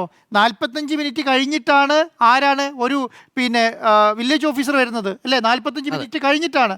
45 മിനിറ്റ് ഞാനപ്പോൾ പ്രത്യേകിച്ച് പറഞ്ഞു, എന്താണ് നിങ്ങൾ ഒരാളുടെയോ രണ്ടാളുടെയോ ബൈറ്റ് എടുക്കരുത്, അവിടെ ഉള്ളവരുടെ മുഴുവൻ ബൈറ്റ് എടുക്കണം. കാരണം എന്തുകൊണ്ട് അറിയോ? അത് പെട്ടെന്ന് തിരിച്ചുവിടും. തിരിച്ചുവിട്ട് പറയുന്നത് നിങ്ങൾക്ക് എന്തോ പ്രത്യേക ലക്ഷ്യമാണ് എന്നുള്ളതല്ല. ഇപ്പം പ്രത്യേകം സംഭവിക്കുന്ന ഒരു കാര്യമാണ്. ഒരു വാർത്ത റിപ്പോർട്ട് ചെയ്യാൻ പറ്റില്ല കേട്ടോ. റിപ്പോർട്ട് ചെയ്താൽ അപ്പം പറയാം നിങ്ങൾക്ക് പ്രത്യേക ലക്ഷ്യമുള്ളതുകൊണ്ടാണ് എന്ന് പറയും. അപ്പോൾ അതുകൊണ്ട് ആൾക്കാരുടെ ബൈറ്റ് എടുക്കുമ്പോൾ ആൾക്കാർ ഓരോരുത്തർ പറയുന്നതാണ്. അവർ തന്നെ ഈ പോയ റിപ്പോർട്ടർക്ക് അറിയില്ലല്ലോ അവിടെ 2 പാക്കറ്റ് റവയും ഒരു 2 കിലോ ഉള്ളിയും കുറച്ച് മുളകും കൊണ്ടുവച്ചത്, കുറച്ച് തക്കാളിയും കൊണ്ടുവച്ചത് റിപ്പോർട്ടർക്ക് അറിയില്ലല്ലോ. അവർ തന്നെ എടുത്ത് കാണിച്ചു കൊടുക്കുക, സാർ ഇതാണ് കൊണ്ടുവന്നത്, എന്നിട്ട് നിങ്ങൾ തന്നെ ഉണ്ടാക്കി കഴിക്കും, നിങ്ങൾ വീട്ടിൽ അങ്ങനെയല്ലേ ഉണ്ടാക്കി കഴിക്കുന്നത് ചോദിക്കും. ശരി, ഉണ്ടാക്കി കഴിക്കാം. അപ്പോൾ ചോദിച്ചപ്പോൾ പറയാണ് ഞങ്ങൾ ഗ്യാസ് കുറ്റി കൊണ്ടുതരാം, പിന്നെ സ്റ്റൗ കൊണ്ടുതരാം എന്ന് പറയുന്നു. കുറച്ച് കഴിഞ്ഞപ്പം സ്റ്റൗവും ഗ്യാസ് കുറ്റി കൊണ്ടുവന്നപ്പോൾ ഗ്യാസ് കുറ്റി എടുത്തുകൊണ്ട് പോയി. അപ്പം പിന്നെ ഈ റവയും രാവിലെ കൊണ്ടുവച്ചാൽ രാവിലെ ഭക്ഷണത്തിന് പകരം ഇവർ സ്വന്തം ഉണ്ടാക്കി കഴിക്കാൻ കൊണ്ടുവച്ച റവയും ഉള്ളിയാണ് അവിടെ ഇരിക്കുന്നത് എന്നുള്ളത് മനസ്സിലാക്കുക. അപ്പോൾ ഇതൊക്കെ കഴിഞ്ഞിട്ട് ഉച്ചയ്ക്ക് ആ ഫുഡ് കൊണ്ടുവരുന്ന രംഗം ഒന്ന് കണ്ടു നോക്കണം.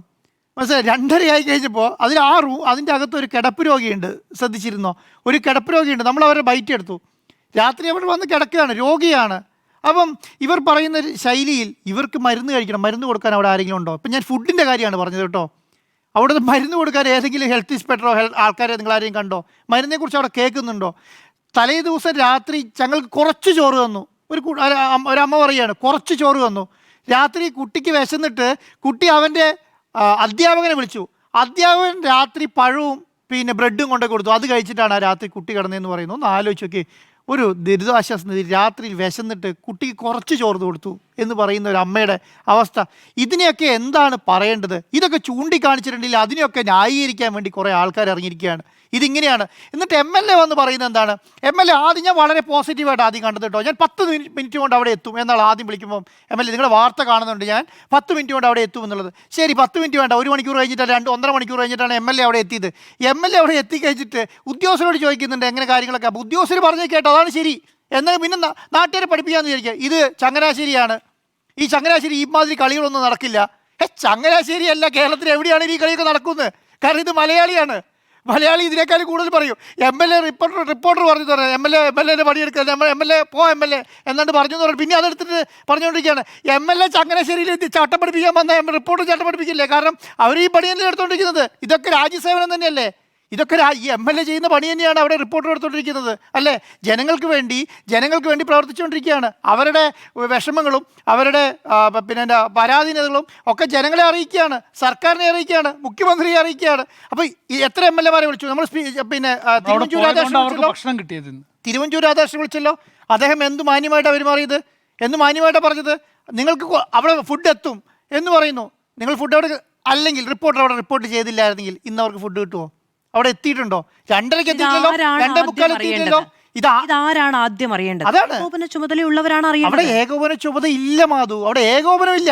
ഏകോപനം ഉണ്ടെങ്കിലല്ലേ ചുമതലയുള്ള ആളെ കുറിച്ച് പറഞ്ഞിട്ട് കാര്യമുള്ളൂ. ചുമതലയുള്ള ആളാന്ന് വന്നിട്ട് പറയുന്നത് അവർക്ക് ഈഗോയാണ് എന്നുള്ളത്. ഈ പറയുന്ന ഉടുതുണിയുമായി രാത്രി 9 മണിക്ക് ദുരിതാശ്വാസ ക്യാമ്പിൽ വരുന്ന സ്ഥലത്ത് അവരോട് പറയുക അവർക്ക് ഈഗോയാണെന്ന് പറയുന്ന ആൾക്കാണ് അവിടെ ചുമതലയുള്ളത്. ആ ചുമതല പിന്നെ വേറൊരു കാര്യം, ഇത് ഞാൻ അറിഞ്ഞില്ല എന്ന് പറഞ്ഞ MLA ആണല്ലോ അങ്ങോട്ട് വന്നത് അല്ലേ?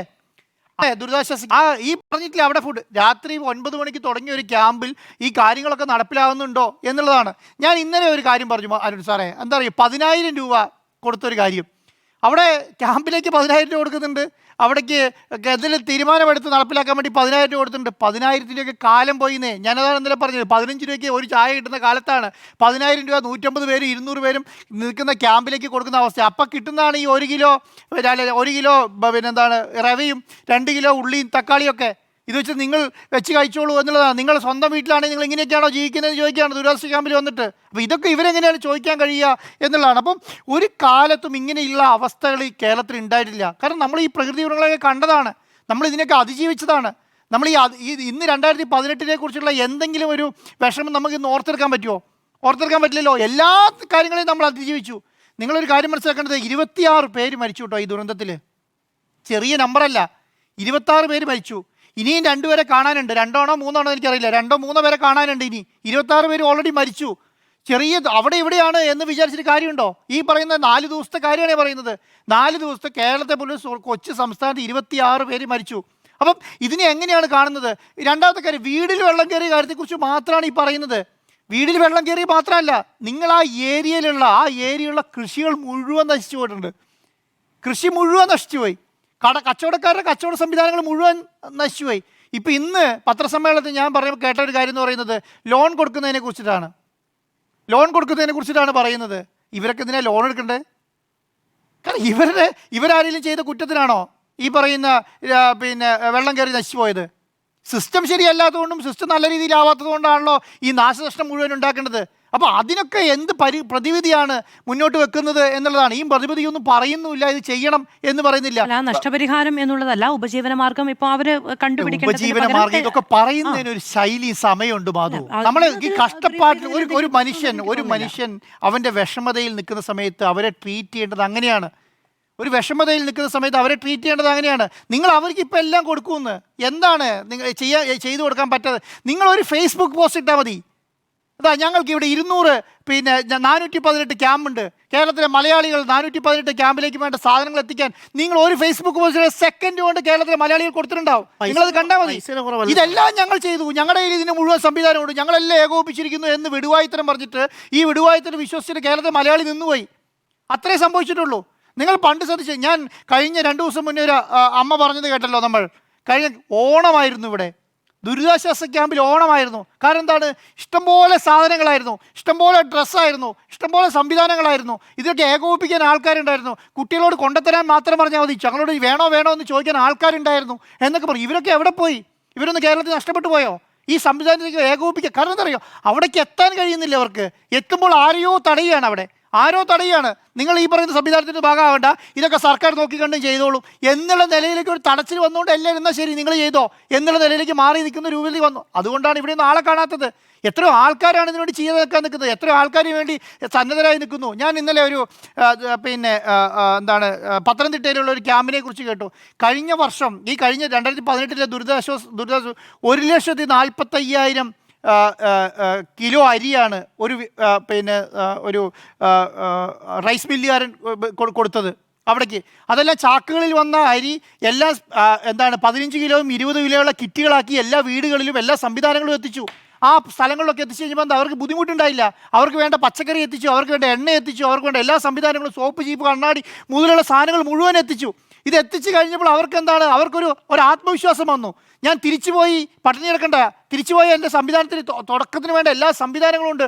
അത്യാവശ്യം പണം പല ആൾക്കാരും കൊടുത്തു. മനസ്സിലായി? നിങ്ങൾ അടുത്ത ദിവസങ്ങൾ ഏതെങ്കിലും ഒരു ഫേസ്ബുക്ക് പോസ്റ്റ് പോലെങ്കിലും കണ്ടോ? ഒരു ദുരിതാശ്വാസപ്പെട്ട ഒരാൾക്ക് ഒരു സാധാരണക്കാരനല്ല ഒരു മലയാളി പൈസ ഇട്ട് കൊടുത്തതിനെ കുറിച്ച് കണ്ടില്ലല്ലോ. സാർ അത് എന്തുകൊണ്ട് കാണാത്തത്? എന്തുകൊണ്ടാ? അവിടെ ഈ വിഷമമില്ലാതെ ഇതിന് ഏകോപിപ്പിക്കുന്നില്ല. അതാണ് ഞാൻ പറയുന്നത്. മലയാളികളെ ദുരന്ത മുഖത്ത് ഏകോപിപ്പിക്കുന്നതിൽ പരാജയപ്പെട്ടു എന്നുള്ളതാണ് ഞാൻ പറയും. സഹായം ചെയ്യുന്നവരൊക്കെ സഹായം പ്രശ്നമില്ല, സഹായങ്ങൾ ആരെങ്കിലും കൊണ്ടുവരുന്നുണ്ടെങ്കിൽ വേണ്ട എന്ന് പറയുന്നില്ല. ഏകോപനം ഇല്ല എന്നുള്ളതാണ് ഒന്നാമത്തെ കാര്യം. ഏകോപനം ഇല്ല എന്നുള്ളതാണ്. രണ്ടാമത്തെ കാര്യം എന്താണ്? ഈ ഏകോപനത്തിന്റെ ഭാഗമായിട്ട് മാത്രമല്ലാന്നേ, ഇത് ജനങ്ങളിലേക്ക് ഇത് ഞങ്ങൾ ചെയ്യുന്നുണ്ടെന്ന് മാത്രം പറയരുത്. മനസ്സിലായി? നിങ്ങളെല്ലാവരും ചെയ്യണം, നിങ്ങളെല്ലാവരും ഇറങ്ങി പ്രവർത്തിക്കണം എന്നാണ് പറയേണ്ടത്. നിങ്ങളെല്ലാവരും ഇറങ്ങി പ്രവർത്തിക്കണം. ഞാനൊരു കാര്യം പറയട്ടെ, ഇവരെ ഏകോപിപ്പിച്ചിട്ടല്ലോ ഈ 2ാം നിലയിലുള്ളവരും 1ാം നിലയിലുള്ളവരൊക്കെ രാത്രി മാറ്റിയത് ആണോ? അവിടുത്തെ ആൾക്കാർ തന്നെ, ചെറുപ്പക്കാർ തന്നെ ഓരോരുത്തർ. ഇപ്പൊ ഇന്നൊരു ചെറുപ്പക്കാരൻ മരിച്ചില്ലേ, സ്വന്തം രാജേഷ്, കോൺഗ്രസ് അനുഭാവി കൂടി, കോൺഗ്രസ്സുകാരൻ കൂടിയാണ്. ആണ് ഞാൻ പറയുന്നത്. ഒരു സ്വന്തം ജാക്കറ്റ് ഊരി കൊടുത്തിട്ടാണ് എന്തിനു വേണ്ടിയിട്ടാ? സഹജീവികളോടുള്ള സ്നേഹം കൊണ്ടാണ്, മനുഷ്യ സ്നേഹം കൊണ്ടാണ്. ഇതൊന്നും മനസ്സിലാകുന്നില്ലാതെ ഇതൊക്കെ എന്താണ്? ഇതൊക്കെ ഞാൻ പറയുന്നത് അതാണ് ഞാൻ ആദ്യം പറഞ്ഞത്. നിങ്ങളിത് കേൾക്കണം, പരാതി കേൾക്കണം. ദുരന്തമുഖത്ത് നിങ്ങൾ ആരും വന്നിട്ട് ന്യായീകരിക്കാൻ നിൽക്കരുത്. ദുരന്തമുഖത്ത് അവർ ഇമോഷണലി പറഞ്ഞിട്ടുണ്ടാവാം, ദേഷ്യപ്പെട്ട് പറഞ്ഞിട്ടുണ്ടാവാം, അവരോട് വിഷമം കൊണ്ട് പറഞ്ഞിട്ടുണ്ടാവാം, അവരുടെ അവസ്ഥ മനസ്സിലാക്കി പറഞ്ഞിട്ടുണ്ടാവാം. അവൻ ഏത് അവസ്ഥയിലാണെന്ന് അറിയില്ല. അവൻ ദേഷ്യപ്പെടുന്നതിനോ സങ്കടപ്പെടുന്നതിനോ നിങ്ങൾ അവർ ഈഗോയാണെന്നല്ല പറയേണ്ടത്. നിങ്ങൾ കേൾക്കണം. അത് മന്ത്രി ആയാലും കൊള്ളാം, ഈ പറയുന്ന ഉദ്യോഗസ്ഥനായാലും കൊള്ളാം, ഏകോപന ചുമതലയുള്ള ആളായാലും കൊള്ളാം, കളക്ടറായാലും കൊള്ളാം, ഒക്കെ കേൾക്കണം എന്നുള്ളതാണ്. അപ്പോൾ ഇതൊന്ന് മനസ്സിലാക്കുക എന്നുള്ളതാണ്. ഒറ്റ കാര്യത്തോടെ പറഞ്ഞ് അവസാനിപ്പിക്കാം. ഈ പുഴകളിലും തോടുകളിലും ഒക്കെ അവസ്ഥ എന്ന് പറയുന്നത്, കേരളത്തിലെ തോടുകളും പുഴകളൊക്കെ നിറഞ്ഞു 2018 ദുരന്തത്തോടു കൂടി തന്നെ നിറഞ്ഞു കവിഞ്ഞിട്ടുള്ളത്. പല പുഴകളും നോക്കിയാൽ പുഴ കാണാനില്ല, മഴക്കാലം കഴിഞ്ഞാൽ കാണാനില്ല, കരപ്രദേശമാണ്. പിന്നെ മഴ പെയ്യുന്ന സമയത്താണ് അതിൽ വെള്ളം ഒഴുകുന്നത് നമ്മൾ കാണുന്നത്. ഇതൊക്കെ ക്ലീൻ ചെയ്യേണ്ട സമയം അതിക്രമിച്ചിട്ടില്ലേ? ഇതൊക്കെ അതിക്രമിച്ചിട്ട് ഇതൊക്കെ എത്രയോ നാളുകൾ മുന്നേ ചെയ്യേണ്ടതാണ്. ഇപ്പം ഞാൻ കഴിഞ്ഞ ഇലക്ഷൻ്റെ സമയത്ത് ഏറ്റവും വലിയ പ്രശ്നം എന്തായിരുന്നു? മാത്യു ടി തോമസും കൃഷ്ണൻകുട്ടിയും തമ്മിലുള്ള ഓഡിയോ പുറത്തു വരലും ചർച്ചയായിരുന്നല്ലോ. അന്ന് പറഞ്ഞത് എന്താണ്? ഈ പറയുന്ന തോട്ടപ്പള്ളി സ്പിൽവേ തുറന്നു വിട്ടത് KMRL-ന് കരിമണൽ ഖനനം നടത്താൻ വേണ്ടിയിട്ടുള്ള ഒരു എളുപ്പമാർഗ്ഗമാണ് എന്നുള്ളതാണ്. ഇപ്പൊ തുറന്നു വിടാത്തത് ഇപ്പൊ എന്തേ? പിന്നെ അത് ആ സംവിധാനത്തിന് വേണ്ടി തുറന്നു വിടാത്തതാണോ? അതാണോ? ഇപ്പൊ അതേ സെയിം ആരോപണം ഇപ്പോൾ ഉന്നയിച്ചാൽ എന്താണ്? ആരെങ്കിലും എന്തെങ്കിലും ഒരു നല്ല കാര്യം ചെയ്ത സമയത്ത് ജനങ്ങൾക്ക് ഉപകാരമുള്ള സ്ഥലത്ത് ഇത് മനസ്സിലാക്കിയിട്ടാണ് സജി ചെറിയാൻ ഈ പറയുന്ന 2 മാസം മുന്നേ 1.5 മാസം മുന്നേ അവിടെ ചെന്നത്. ഇന്നും തുറന്നു വിട്ടില്ല. മാധു, അതാണ് ഇപ്പൊ ഞാൻ പറയും. സജി ചെറിയാൻ 1.5 മാസം മുന്നേ എന്തിനാണ് ഈ സ്പിൽവേയിൽ പോയത്? ജി സുധാകരൻ എന്തിനാണ് തടഞ്ഞത്? ഇത് തുറന്നു വിടണം. റെജി ചെറിയാൻ എന്തിനാ അവിടെ പോയത്? ഇപ്പൊ എന്തിനാ അന്ന് പോയി തുറന്നു വിടണം എന്ന് പറഞ്ഞല്ലേ? അന്ന് അത് ആ വിവാദത്തിൽ പോയി.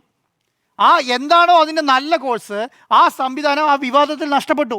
ഇപ്പം അനുഭവിക്കുകയല്ലേ? അപ്പോൾ മന്ത്രിയെ പോലും വിളിച്ചിട്ട് കിട്ടുന്നില്ലെങ്കിൽ, മുഖ്യമന്ത്രിയെ വിളിച്ച് കിട്ടുന്നില്ലെങ്കിൽ, അപ്പോൾ ഇനി വിളിച്ചാലും വിളിച്ചില്ലെങ്കിലും ഞാനൊരു കാര്യം പറയാം. കറക്ഷനുണ്ട്. ആലപ്പുഴയുടെ ചുമതലയുള്ള എം ലിജു തിരിച്ചു വിളിച്ചിരുന്നു. അതായത് ഇത് കഴിഞ്ഞതിന് ശേഷം തിരിച്ച് റെജി ചെറിയാനെ വിളിച്ചിരുന്നു എന്നുള്ളത് അല്പസമയം മുമ്പ് പറഞ്ഞു. നമുക്ക് വേണമെങ്കിൽ എം ലിജുവിനെ ടെലിഫോണിൽ കണക്ട് ചെയ്യാവുന്നതാണ്. അദ്ദേഹം റെഡിയാണ് സംസാരിക്കാൻ നമ്മളുമായി. ഓക്കെ. അല്ല, ഞാൻ പറയുന്നത് ഇത് പ്രതിപക്ഷ MLA അല്ല കേട്ടോ, ഇത് ഭരണപക്ഷ MLA ആണ്. അവരെ കംഫർട്ട് സോണിൽ നിർത്തേണ്ട ഉത്തരവാദിത്വം സർക്കാരിൻ്റെയാണ്, മുഖ്യമന്ത്രിയുടെയാണ്. എന്തെങ്കിലും അതാണ് ഞാൻ പറയുന്നത്. നമ്മൾ ഭക്ഷണം ദുരിതാശ്വാസ നിധി ക്യാമ്പിൽ കഴിക്കുന്ന ആൾക്കാർക്ക് ഈഗോയാന്ന് പറയുന്ന ഉദ്യോഗസ്ഥന്മാരുണ്ടെങ്കിൽ മന്ത്രിമാർക്ക് ഈഗോയാണ്, MLA-മാർക്ക് ഈഗോയാണെന്ന് പറയുന്ന അവസ്ഥയിലേക്ക് വരുത്തേണ്ട കാര്യമില്ലല്ലോ. ഇത് പ്രതിപക്ഷ പാർട്ടിയുടെ ഒരു റിവെഞ്ച് കാണിക്കേണ്ട സ്ഥലമല്ലല്ലോ. ആണോ? അല്ലല്ലോ. കാരണം എന്താണ്? ദുരിതം നമ്മൾ മുൻപ് കണ്ടല്ലോ. സജി ചെറിയാൻ നിലവിളിക്കുന്നത് 2018 ഇലക്ഷൻ്റെ സമയത്ത്, അന്നേരം പ്രളയത്തിന്റെ സമയത്ത് നിലവിളിക്കുന്നത് നമ്മൾ കണ്ടോ? സജി ചെറിയോട് ആരെയും റിവെഞ്ച് തീർക്കാൻ പോയോ? നിങ്ങൾ CPM കാരനല്ലേ, CPM അല്ല ഭരിക്കുന്നത് എന്ന് ചോദിച്ചില്ലല്ലോ. അന്ന് ആ സംവിധാനം ഇറങ്ങി സജി ചെറിയൻ്റെ കൂടെ നിൽക്കുകയാണ് ചെയ്തത്. എല്ലാ സംവിധാനം സജി ചെറിയൻ്റെ ഒപ്പം നിന്ന് ചെയ്തു കൊടുക്കുകയാണ് ചെയ്തത്. അതേ ഒരു വിളിയാണ് ആര് വിളിക്കുന്നത്? ഈ പറയുന്ന റെജി ചെറിയാൻ വിളിക്കുന്നത്. ആ റെജി ചെറിയാൻ അതുപോലൊരു മറുപടിയാണ് അവിടുന്ന് കിട്ടാൻ വേണ്ടി ആഗ്രഹിക്കുന്നതും. അത് കിട്ടാതിരിക്കുമ്പോഴാണ് അദ്ദേഹം മാധ്യമങ്ങളോട് പറയുന്നത് ഞാൻ വിളിച്ചിട്ട് കിട്ടുന്നില്ല എന്നുള്ള നിലയിലേക്ക് പറയുന്നത്. അപ്പം അത് മനസ്സിലാക്കി മുന്നോട്ട് പോകാൻ ആർക്ക് പറ്റണം? അത് സർക്കാർ പറ്റണം. അത് മാറ്റിയാൽ മാത്രമാണ് ഒരു എന്താ പറയുക, ഒരു ഏകോപനം ഉണ്ടായി എന്നുള്ളത് നമുക്ക്. ഏറ്റവും പ്രധാനപ്പെട്ട വിഷയമാണ് നേരത്തെ PR സുനിൽ പറഞ്ഞത്. റവന്യൂ വകുപ്പിന് സെക്രട്ടറി ഇല്ല. സർക്കാർ വന്നിട്ട് എത്രയായി? 90 ദിവസമാകാൻ പോവാണ് അല്ലേ? 3 മാസമാകുമ്പോഴാണ്. റവന്യൂ വകുപ്പിന് സെക്രട്ടറി ഇല്ല. ഈ പറയുന്ന ദുരന്ത നിവാരണ അതോറിറ്റിയുമായി ബന്ധപ്പെട്ട ഓഫീസിൽ സെക്രട്ടറി ഇല്ല. ഇതാരാണ് പിന്നെ ഏകോപിപ്പിക്കുക?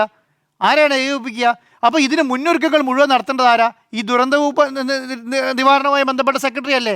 അവരല്ലേ ഈ ഏകോപനം മുഴുവൻ നടപ്പിലാക്കേണ്ടത്. ആ സെക്രട്ടറി ഇല്ലെങ്കിൽ പിന്നെ എന്തായാലും മറുപടി പറയാൻ പറ്റുക? അപ്പോൾ ഇതൊക്കെ മനസ്സിലാക്കി മുന്നോട്ട് പോകാൻ പറ്റിയ നല്ല കാര്യത്തിൽ മുന്നോട്ട് പോകാൻ പറ്റും എന്നുള്ളതാണ്. അല്ലെങ്കിൽ വലിയ ബുദ്ധിമുട്ടായിരിക്കും സർക്കാരിനെ സംബന്ധിച്ചിടത്തോളം എന്നാണ് ഞാൻ വിചാരിക്കുന്നത്. ഇപ്പോൾ ആലപ്പുഴയിൽ വെള്ളപ്പൊക്ക പ്രതിരോധ പ്രവർത്തനങ്ങളുമായി ബന്ധപ്പെട്ടുള്ള മുന്നൊരുക്കങ്ങൾ പാളിയോ എന്നുള്ളതായിരുന്നു ചോദ്യം. 4 പേരും യെസ് എന്നാണ് അഭിപ്രായപ്പെട്ടിരിക്കുന്നത്.